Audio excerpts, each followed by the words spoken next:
meus queridos. Meu nome é Daniela Estevam, eu sou professora de História. Vocês sabem o assunto que nós vamos aprender hoje? O que eu estou usando é uma dica. Para quem falou Grécia, acertou. Esse era um elmo utilizado pelos espartanos em guerra para se proteger.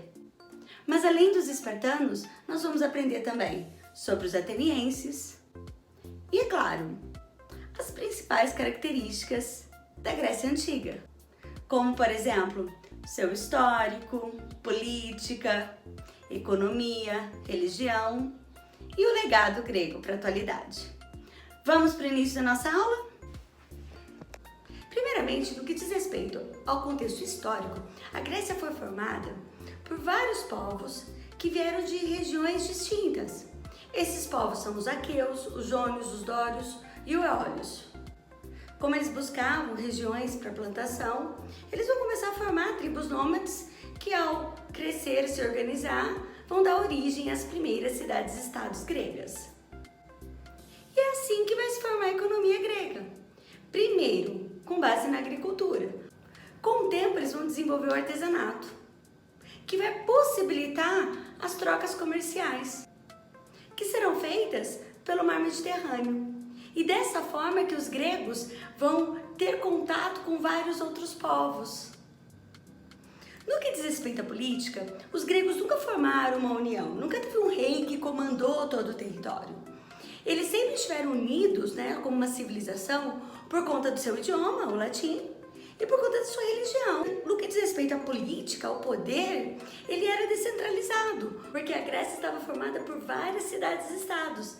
E a gente já sabe o conceito de cidade-estado, não é? É uma cidade independente.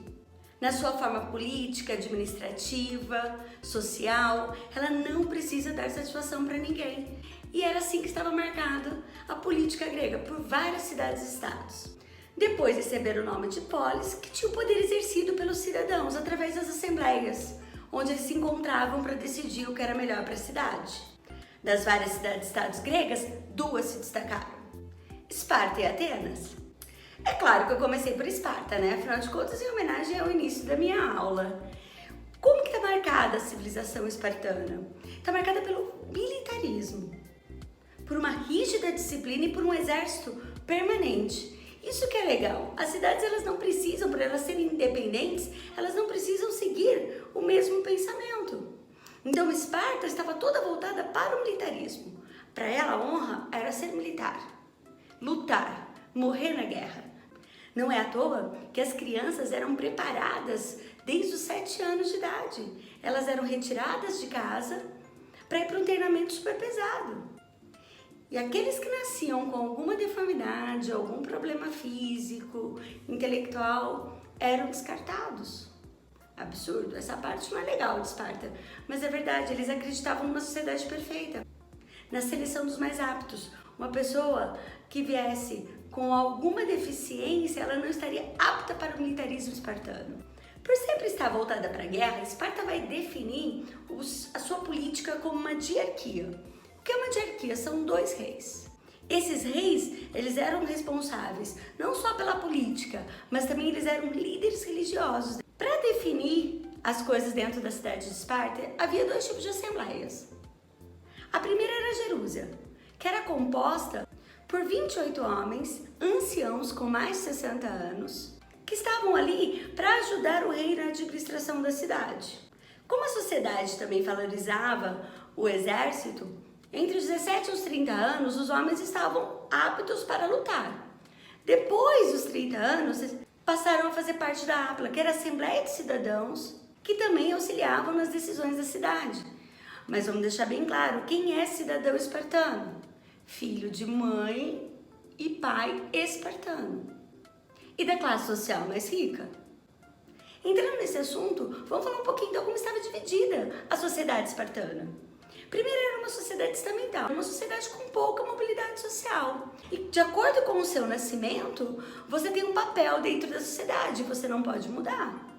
Você tem uma função determinada. E era assim que os espartanos agiam. Na camada mais rica, no topo, estavam os esparciatas, filhos de pai e mãe espartanos e dos grandes proprietários de terra da região. Só eles tinham direito à educação militar espartana e também só eles tinham direito à participação política.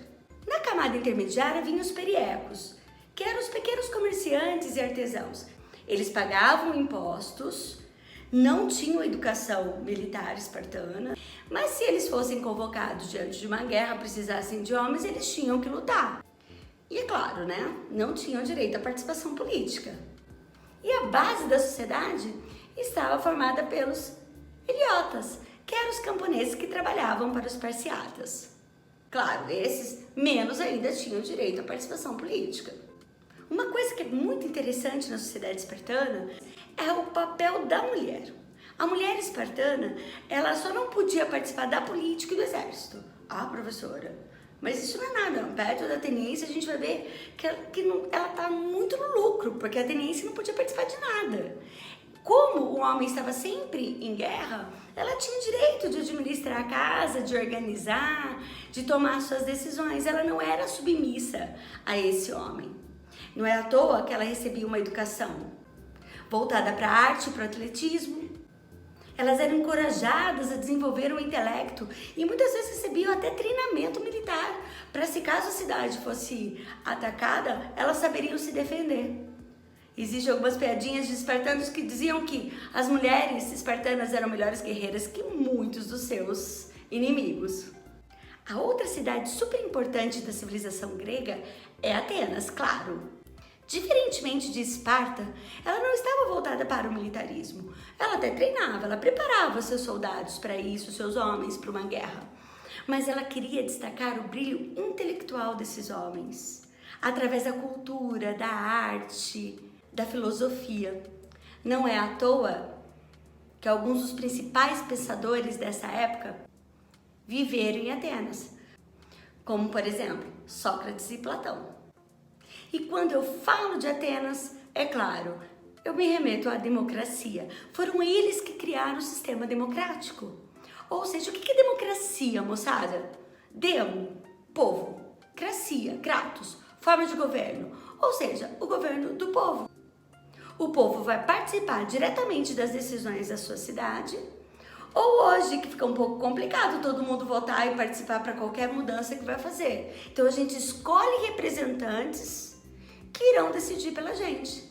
Mas a democracia ateniense não é igual a gente conhece hoje, que no processo eleitoral não exclui ninguém. Mulheres, homens, diferença de cor, religião, se a pessoa veio de outra cidade ou não, isso não importa.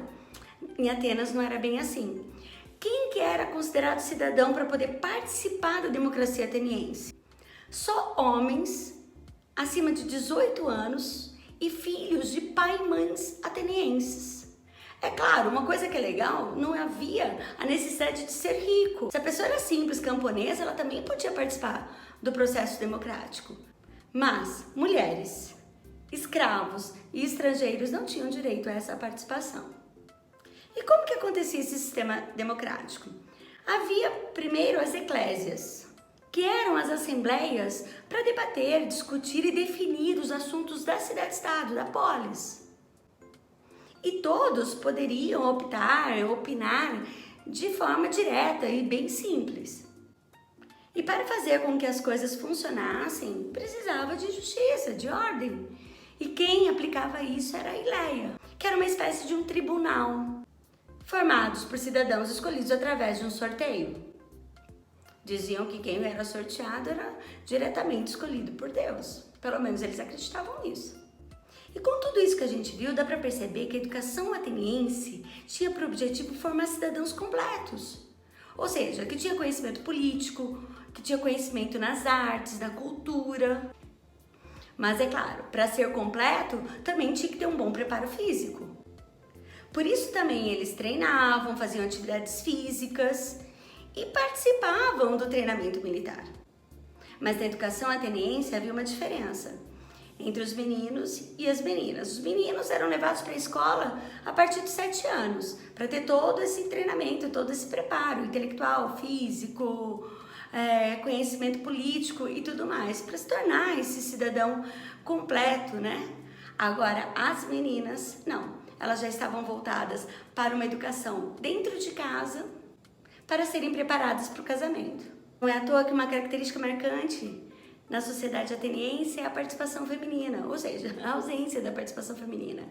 A mulher era submetida ao homem, então enquanto ela estava solteira, ela tinha que obedecer ao pai. Depois que ela casava, ela obedecia ao marido.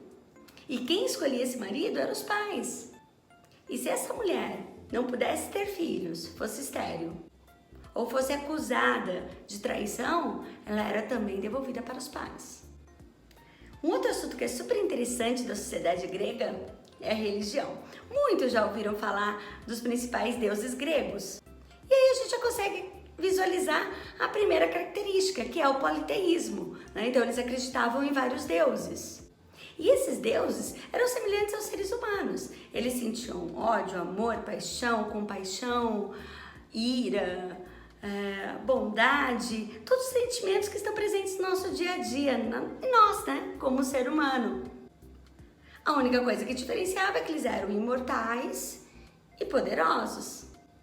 Muitas vezes, quando esses deuses desciam à Terra, eles tinham contato com os seres humanos e namoravam, gerando até filhos, que eram chamados de semideuses ou heróis. Um exemplo de um semideus herói é Hércules. Na descrição da nossa aula eu vou deixar algumas dicas de filmes para vocês com respeito à religião grega. Tenho certeza que vocês vão gostar. E a crença nesses deuses vai fazer com que surja a mitologia, que é uma série de histórias imaginativas transmitidas oralmente com o objetivo de explicar fenômenos que eles não conseguiam através da ciência, passar mensagens, preservar a memória do povo. E por muito tempo vai ser muito forte e influente dentro da Grécia. Até que surge a filosofia. O que é filosofia? É amor pela sabedoria. Esses filósofos vão estar voltados para o estudo do homem e da sua existência, através do pensamento racional, da racionalidade, da comprovação, da observação, e não mais por histórias imaginativas. Sabe outra coisa que foi criada pelos gregos? Os Jogos Olímpicos. Eles criaram os Jogos Olímpicos para homenagear os deuses, principalmente Zeus. Eles se reuniam na cidade de Olímpia para disputar várias competições, como boxe, atletismo, lançamento de dardo, corrida. E aqueles que venciam recebiam uma coroa de louros. E é claro, elevavam o nome da sua cidade, né? Porque dizia, eu sou o melhor corredor e pertenço à cidade de Esparta. Isso valorizava a competição entre as cidades e via quem tinha os melhores atletas. E hoje, como que surgiu os Jogos Olímpicos? Os Jogos Olímpicos da Era Moderna iniciaram em 1896, claro, na cidade de Atenas. Nessa primeira edição, participaram 285 atletas de 13 países. Hoje, gente, é mais ou menos o que uma delegação de um país pequeno leva de atletas. Os vencedores foram premiados com medalhas de ouro e um ramo de oliveira, fazendo referência, claro, ao período grego. Eu trouxe para vocês essa imagem do livro didático que mostra a pira olímpica. Tanto na Grécia Antiga quanto nos Jogos da Modernidade, as Olimpíadas se iniciam a partir do acendimento dessa pira. E não sei se vocês sabiam, mas a bandeira dos Jogos Olímpicos é formada por 5 arcos entrelaçados que representam a união dos continentes. Ou seja, cada arco representa um continente do planeta. Os gregos também se destacaram na medicina.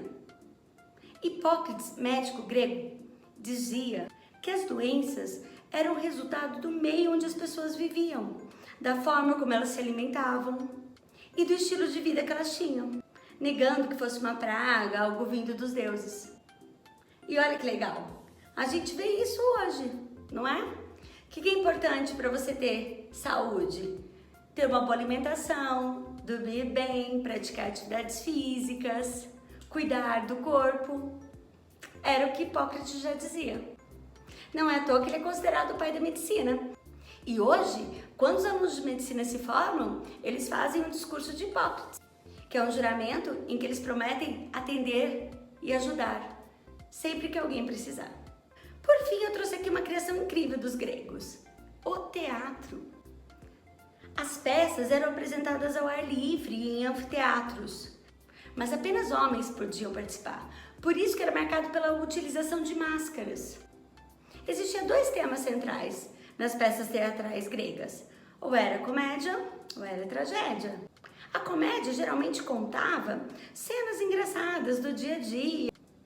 Já as tragédias falavam do sofrimento, do comportamento humano e seus conflitos.